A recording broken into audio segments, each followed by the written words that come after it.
Pixar just dropped a trailer for Hopper, and this is not the cute animal movie you think it is. This is Pixar doing body swap sci fi, animal politics, and full on rebellion against humans.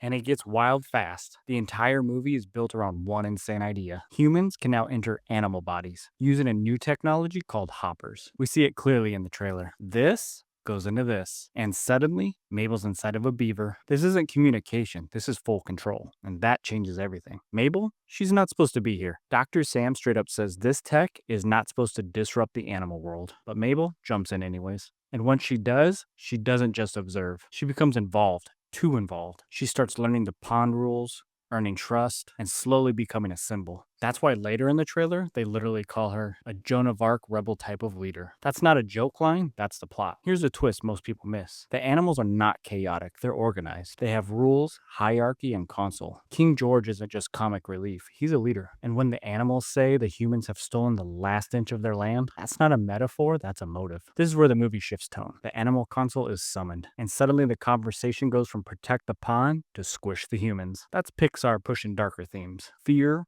retaliation, escalation. Mabel realizes too late that her presence changed the balance. She didn't just observe the animals, she inspired them. Now Pixar does what Pixar does best. They wrap all of this in fast jokes and chaos. The phone messages, the name mix-ups, the absurd panic. But don't miss what's underneath. This is a story about power. Who should have it? And what happens when the wrong world gets access to it. Hopper feels like Pixar mixing Zootopia's social culture, Inside Out's concept-driven storytelling, and classic sci-fi cautionary tales. This isn't about animals learning to be human. It's about humans learning they should have never crossed this line. Hopper looks funny, fast, and chaotic. But underneath, this might be Pixar's most dangerous idea yet. Because once you become something else, you're responsible for what happens next. Thank you guys so much for getting us to that 500 subscriber mark. Now our next goal is 1,000 subscribers. If you haven't hit that subscribe button yet, hit that now and we'll see you in the next video.